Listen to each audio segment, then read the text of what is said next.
నమస్తే, welcome to our channel. నేను మీ ప్రియాంకరం.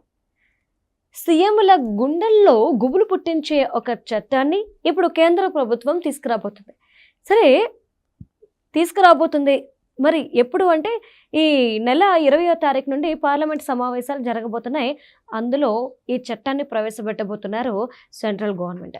మరి ఏంటి ఈ చట్టం అంటే 30 రోజులు గనక సీఎంలు జైల్లో ఉంటే ఇక వాళ్ళ పదవికి రాజీనామా చేయాల్సిందే. వినడానికి బాగుంది, కానీ ఆచరణలో ఇది సెట్ అవుతుందా? ఇప్పుడు ఇదే పెద్ద క్వశ్చన్ మార్క్. సో దీని మీద డిస్కస్ చేద్దాం. మనతో పాటు సీనియర్ జర్నలిస్ట్ సిఎస్ రావు గారు ఉన్నారు, ఆయన అడుగుదాం. నమస్కారం సార్. నమస్తే. అంటే సీఎంలందరికీ ఒళ్ళు దగ్గర పట్టుకొని పని చేయకపోతే ఇక మీ పదవి ఉన్నట్టే అనే చెప్పే రీతిలో ఇప్పుడు చట్టాన్ని తీసుకురాబోతున్నారు. మరి ఈ చట్టాన్ని పార్లమెంట్లో ప్రవేశపెడితే దీన్ని ఆమోదించడానికి ఎంతమంది సిద్ధంగా ఉన్నారు? అయితే ఇక్కడ ఓన్లీ సీఎంలనే టార్గెట్ చేయట్లేదు, ఇది పిఎంకి కూడా, ప్రధానమంత్రికి కూడా వర్తింపజేసేలాగా ఈ బిల్లును ప్రవేశపెట్టబోతున్నారు. దీని మీద కొన్ని అభ్యంతరాలు వ్యక్తమైనాయి గతంలో. వ్యక్తమైనప్పుడు దాన్ని జాయింట్ పార్లమెంటరీ కమిటీకి పంపించారు. జాయింట్ పార్లమెంటరీ కమిటీ కొన్ని సిఫారసులు చేస్తూ ఈ బిల్లును ప్రవేశపెట్టముంది. అంటే 20వ తారీఖున పార్లమెంట్ సమావేశాలు ప్రారంభం కాబోతున్నాయి. ఈ సమావేశాల్లో ఈ బిల్లును ప్రవేశపెట్టేటువంటి అవకాశం ఉంది. ఏంటి ఈ బిల్లు యొక్క లక్ష్యం అని అంటే, ఎవరైనా సరే ముఖ్యమంత్రి పదవుల్లో ఉండి అరెస్ట్ అయితే, ఏదో ఒక కేసులో ఏదో ఒక నేరంలో అరెస్ట్ అయితే 30 రోజుల కన్నా ఎక్కువ జైల్లో ఉంటే 31వ రోజు ఆటోమేటిక్గా వాళ్ళ పదవిని కోల్పోతారు. సో దాన్ని సస్పెన్షన్ అని అంటున్నారు. పదవిని కోల్పోవడం అంటే సస్పెండ్ అయిపోతాడు అని. ఇప్పుడు ఉద్యోగులను ఏ విధంగా అయితే సస్పెండ్ చేస్తున్నారో అలాగే సస్పెండ్ అయిపోతారు. అయితే ఇప్పుడు జాయింట్ పార్లమెంటరీ కమిటీ తాజాగా ఇచ్చినటువంటి సిఫారసు ఏంటంటే, ఈ 30 రోజుల లోపల ఆయన నిర్దోషి అని తేలితే కంటిన్యూ కావచ్చు అని చెప్పారు.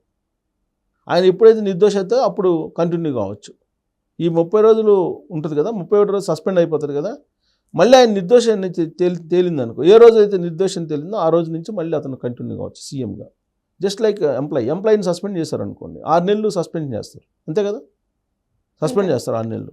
ఇప్పుడు ఏసీబీ దొరుకుతానో దేనికి దొరికితే అతన్ని సస్పెండ్ చేస్తారు, 6 నెలల తర్వాత మళ్ళీ వచ్చి విధుల్లో చేరతాడు. అలానే ఈ బిల్లుని తయారు చేస్తారు. ఇది ప్రధానమంత్రికి కూడా, ఓన్లీ ముఖ్యమంత్రికే కాదు, ప్రధానమంత్రి ఎవరుంటే వాళ్ళకు కూడా దీన్ని వర్తింపజేసేలాగా చేశారు.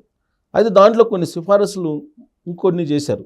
ఏంటంటే, ఇప్పుడు మనకు 30 రోజుల లోపల నిర్దోషిగా తేలే అవకాశం ఉందా ఇప్పుడు ఉండేటువంటి సిస్టంలో? లేదు. ఒకసారి కోర్టుకు వెళ్ళామంటే అది జీవితకాలం తిరగాలనేటువంటి ఒక ఒపీనియన్ మన న్యాయ వ్యవస్థ మీద, న్యాయ ప్రక్రియ మీద ఉంది. అందుకే దాని మీద పెద్దలు ఒక చిన్న ఇది కూడా చెప్తారు. కోర్టులో గెలిచినోడేమో కోర్టులో వాడు నవ్వుతాడు, ఓడిపోయినాడేమో ఏడుస్తాడు. అక్కడ ఇంటికి వచ్చిన తర్వాత గెలిచినోడు ఏడుస్తాడండి. ఎందుకు ఏడుస్తాడని అంటే, అప్పుడు దాకా పెట్టిన డబ్బులు ఇవన్నీ లెక్కేసుకొని నేను కోర్టుకు పోయి సాధించింది ఏందని చెప్పి ఏడుస్తాడంట గెలిచినోడు కూడా. సో కాబట్టి ఇద్దరు ఏడుస్తారు, ఓడినోడు ఏడుస్తాడు, గెలిచినోడు ఏడుస్తాడు. ఇది మన న్యాయ వ్యవస్థ మీద కొంతమంది సెటరిక్గా మాట్లాడుకున్నటువంటి మాటలు. సరే మాట్లాడకూడదు అనుకుంటే, కానీ కొన్ని కేసులు ఇవన్నీ ఉన్నాయి కాబట్టి వాటిని ఉదాహరించుకొని ఈ సెటైర్లు మాట్లాడుకుంటూ ఉంటారు.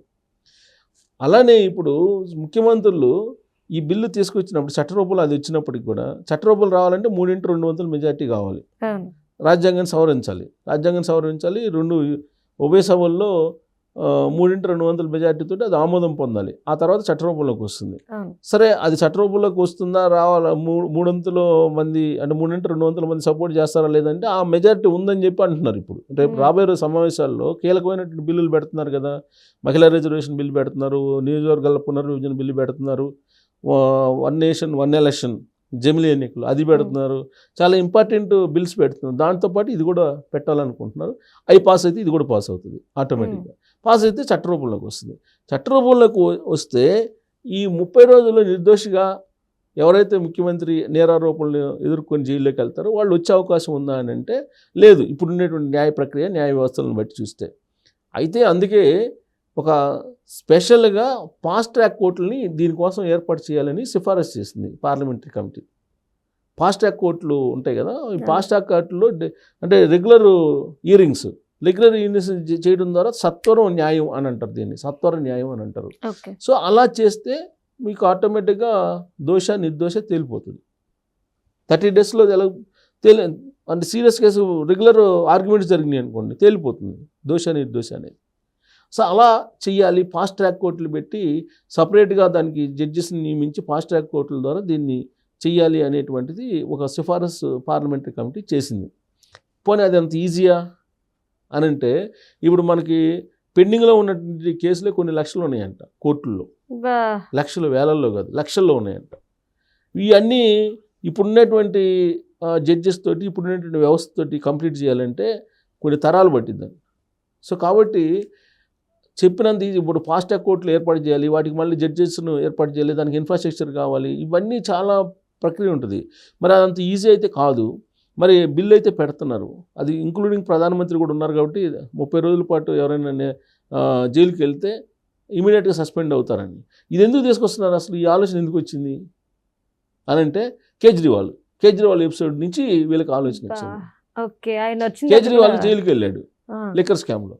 వెళ్ళిన తర్వాత నేను రాజీనామా చేయని, నేను జైలు నుంచే పరిపాలనిస్తానని చెప్పి సినిమా స్టైల్లో ఆయన అక్కడి నుంచే పరిపాలించాడు. పోనీ ఆయన తీసేసే అధికారం ఎవరికి ఉంటుంది? గవర్నమెంట్కి అయితే ఉండదు కదా, స్పీకర్కి ఉండాలి. లేదంటే అక్కడ స్పీకర్ అవిశ్వాసం పెట్టి తీసేయాలి. మెజారిటీ ఉన్నప్పుడు ఏం తీసేస్తారు? సో కాబట్టి జైలు నుంచే పరిపాలన సాగించాడు.